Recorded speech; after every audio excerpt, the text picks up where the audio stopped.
Are there friends in the audience of these guys? How did this come about, the exclusive group? I would say I'll start, Devin. Years ago, Devin and I started just working on projects that were sort of in between our markets.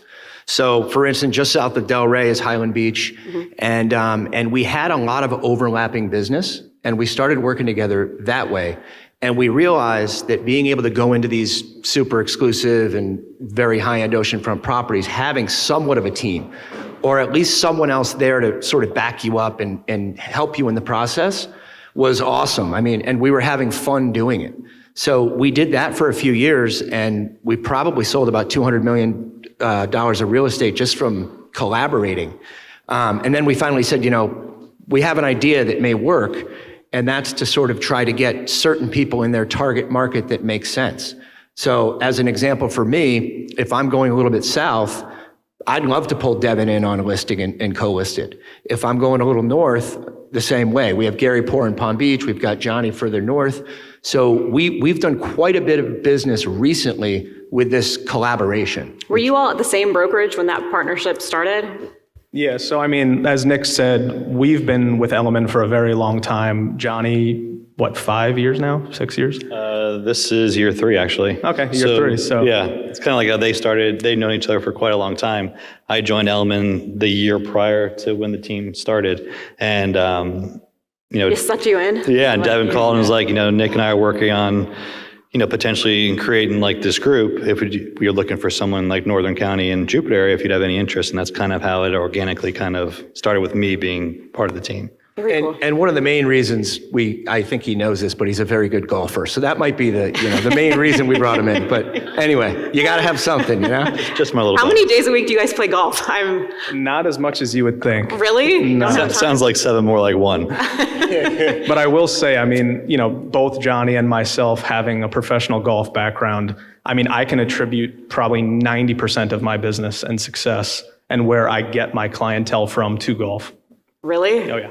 So, yeah, that makes sense. Well, I mean, look, the reality is that, a lot of the people that we represent are, the hedge fund types, finance types, private equity, real estate guys, a lot of whom are either retired or they have people running their businesses. So, for me, like I'm at Lagos or Shell Bay. So all these guys do is play golf every day, all day long. So if I'm not physically out on showings or doing something, I'll be at my country club networking or doing things with these guys and, becoming friends with them and kind of breaking into that world. And, in the last 10 to 15 years, that's how I have personally kind of broke into that space. And, it was a much more natural way of kind of entering those guys' world because, look, the reality is that these people are being sold stuff all day long. The last thing they want to do is meet another broker or meet somebody that's trying to sell them on something.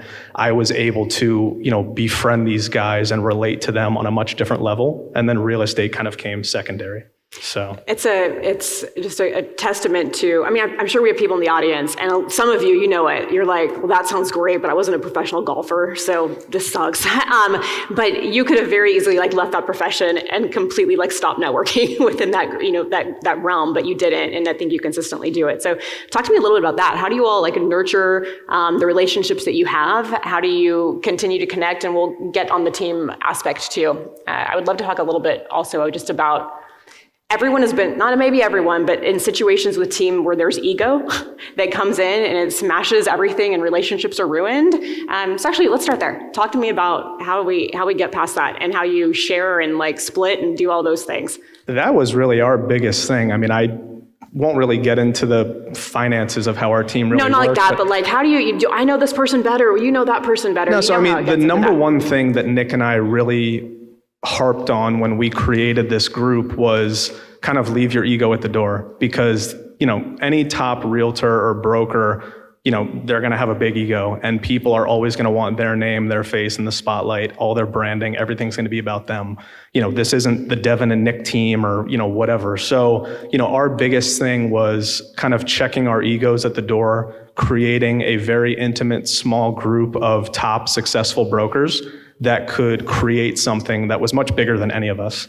we were all very, very successful individual agents, but what we've created now with our team structure and how we kind of collaborate on things, and we're able to service our clientele from, as far south as Miami to as far north as Vero Beach, it's very different. I don't think there's anybody that's doing what we're doing right now. I would also say we promote sharing business. So it's one of the main things we do. From the start of this team, the amount of business that we've referred or just shared is incredible. So if I could easily list a property that's just south of me and not include Devin on it and, take the whole commission and say, I did this myself. But that's really not our philosophy. And that's not why the team was created. So the more I can bring in teammates and collaborate and have everyone winning is our philosophy. So it's very difficult to find on a team because even though, there are so many teams out there, people are individuals and they do have to run their own business. And, I spend my own marketing. So does Johnny. So does Devin. So, that's something to really think about when getting involved with a team is how that dynamic works. And I would take it further back to sort of the ego question is, what role do you play on the team? Are you part of just a large group of people that work for a team leader? Or does it really make sense to you to have you on that team? So for instance, do you specialize in condos in Fort Lauderdale? And are you that person on that team? I think so many times teams come together and they're just a big group of people and they don't really have a purpose. So I would say certainly, to anyone watching or listening, the importance of having a key role when joining a team is second to none. You don't want to get lost as a number. You want to have a specific role in what you're doing and how to become successful. So what key role do you feel like you play when they invited you in? Exactly right. It's kind of what they both touched on. So we are a team, and obviously real estate, everyone gets into it as their own individual.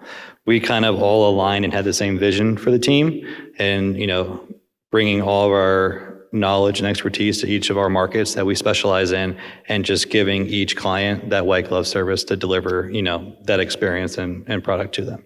Yeah. I'll also say each one of us make it easy for ourselves. So if we have someone that's looking in Jupiter, he knows everything about the market and he's dedicated to it. One thing we all do, whether it's golf, we happen to have a lot of golfers on the team. We are heavily, heavily invested within our community and with whatever routine we do, whether it's the gym, charity events, we are 110% invested. So it's, if I can't go out on a Friday night to a charity event, the chances are one of these guys are there. So our marketing machine is just running because we all play that role, we're covering each market. That's a beautiful thing, just to know that you all work together on that level and the power of networking and when you get a listing and it's more so like your area than your area that you can collaborate and work together. Are you co-listing?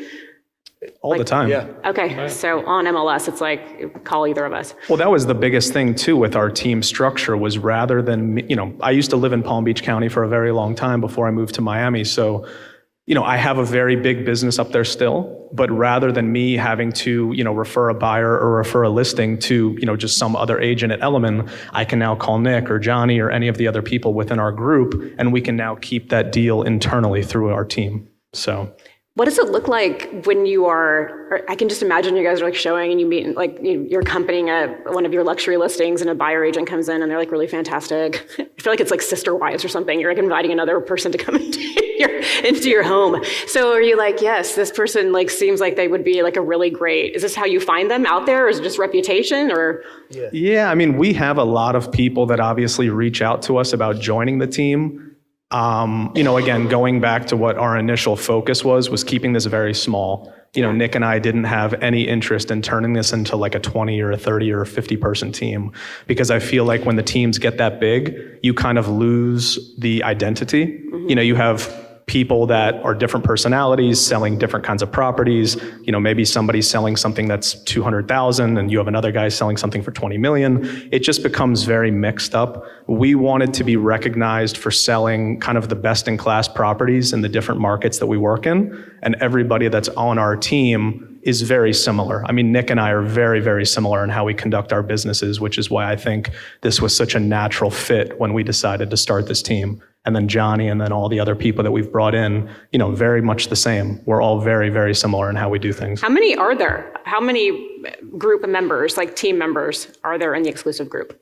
I would say like 5 or 6 basically, and the reason why I say 5 or 6 is because we each have sort of a team under us. Right. There are our leaders, of course, but then we have, I don't want to call them staff because they're not staff. We have staff as well, but we have support that are behind us to help us. And I think that's so important in this business because the more business you do, if you don't have a support team that's, charging for you and helping, it's very difficult to be successful in this business. It's a stressful business too. And I think work-life balance and having people that you can trust across the board is probably pretty great. Yeah. Trust is everything, especially when you're dealing with the kind of clientele and the properties that we're dealing with.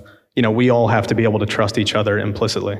Yeah. Yeah. So to answer the question, we're under 10 and, including our support, which is fantastic. Which is, what we like to, where we'd like to keep it. Of course, if other markets open up, we're always open to it, but we're not, we're just focused on building our core right now, which is working out. Any idea of like expanding outside of Florida? We've talked about it, but right now we're so, it's only been like a couple years since really we've even thought about this. Yeah. So I think let's just make what we have, better, more efficient. Right.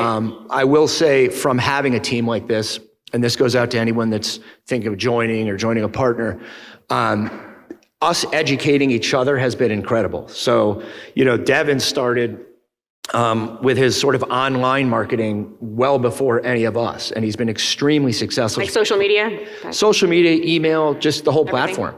And he's been extremely successful. So, I'm big on direct mail and handwritten letters and things like that. So, for somebody that's newer like Johnny, to be able to come in and learn from people who are trying to grow together is pretty incredible. And it's very helpful. I mean, I've learned a lot. What's that look like? Do you guys do like masterminds together as a group, like in office anytime, or just casual chitty chatting? That's how you learn from one another? We've kind of pulled all together in general of all of our plans and our marketing and what we think is the best strategy moving forward for us. And kind of what Nick said, I was newer to the team and newer in the industry. So I was more the old school way with the handwritten letters like Nick and direct mail. And then you see what Devin does with his social media and his emailing. It's how successful he is from it. So, it's kind of like be a sponge and learn as much as you can from people who have done it, successfully longer than you have. And it's just kind of, it's been a learning process within each other that we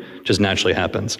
It's interesting. Go ahead. I was going to mention one thing that we do, which is amazing, is for anyone out there trying to join a team or create sort of a partnership. What our sellers have loved is the fact that I can tell them now, look, I'm going to email this, and we're all going to email it out, or I'm going to put this on Instagram, and every one of us is going to blast it out. So if I'm putting something out there, so is Johnny, Devin, everybody. So that has been incredible. And I'm also seeing that more sellers are expecting a social media presence, for sure. At all levels. All levels, yeah. I grew up, I had a mentor, and he was very old school. And it just wasn't the case. Like, you'd almost feel bad emailing them. It was just a weird thing. Yeah. Now it's totally expected, and the amount of feedback that I think we've all received has been incredible. Who's handling your social? I'm assuming you guys don't do it personally? I actually do. You're like, mine, yes, I do. Shockingly. But Nick and some of the others have people. Nick's or Devin's a social media. Yeah, animal. he's nonstop. I think that's one of the other things. We all are like in it. Yeah. So there's no slowing down whatsoever. So we're charged up, and if we see somebody slowing down, we're gonna kick them. I mean, we're going. Speaking of, have there been any mistakes as you've grown the team, or any rotten apples that you've had to kick out because you were like, this is going to ruin the dynamic? Now you've made good choices from the beginning. Yeah, that's very cool. The most important question of all is who's the best golfer. I'm pretty sure it's Johnny. I take offense to that. Right? Devin, you're okay. Who is it? You or Johnny? No, Johnny is very, very, very good. Okay. On any given day, I'd say we could get one another, but you'd be hard pressed to find two people in the real estate world that are more dialed in and just, gifted at the game of golf than either one of us. Really? Which is why I think is important, because again, like a lot of these clientele that we deal with, they are golfers, they're members of these country clubs. I love playing with you both. They want to live in country club communities if it's up in, Palm Beach or Jupiter. So that's where Johnny and I can add a lot of value that I think a lot of people can't. Whether it's just, his expertise in the country club communities or our relationships within these country clubs, the ability to get people access to join these country clubs, we have a very, very different way in that world. Yeah. Just to sort of piggyback on that as well, I think that goes for anything you do. It doesn't have to be golf. I mean, we know a former tennis pro who has some of the largest deals in Florida because he's still on the court and he's well known. So I think you need to use whatever you have or you're interested in, and definitely use it to your advantage, because those are the clients. Those are the people that are getting to know you, talking about you. I mean, it's an easy thing to do because you're doing it anyway. But Such a good point. It's it's networking. So like it goes back to what I was saying before about being able to connect with somebody more on a social level and not leading with, hey, I'm Devin, I'm a broker, let me sell you something. So, for instance, like when I first moved to Miami, I lived in a building downtown called the Epic, which is where Zuma is. So I literally made it a point that almost every single night I would go downstairs to Zuma and just hang out at the bar. Whether I would have dinner, drinks, whatever, just socialize. And, this was when I was 2, 3, 4 years in the business. And I met one of my biggest clients, even to this day, just sitting at the bar at Zuma. We just happened to start talking, 30 minutes into the conversation. What do you do? Oh, I'm in real estate. Turns out he was a real estate developer. I went on to sell him something, and then, over the years have sold him tons of properties. But, to Nick's point, whether it's golf, whether it's tennis, going to the gym, whatever it is that you like to do, you always have to be out there and you have to put your face out, and people need to know who you are. And, that's the beauty of real estate, is that everybody needs a home. Everybody needs a roof over their head. So it doesn't matter who it is, what price point it is. I mean, everybody that you interact with on a day-to-day basis is a potential client. I think that's such a great testament. Like, instead of calling and asking me to go to coffee or like, let's go grab a bite, like, let's go do something fun, like that we're good at, and just become friends from there. And also, because I'm so very Houston and not Miami, I thought you said you moved into the building where Zumba was. And I was like, you went downstairs and like did Zumba with people? No, Zumba. Like, that's great. And horrifying. Anyway, thank you guys. I really appreciate that you came here and took the time out of your day. Thank you so much.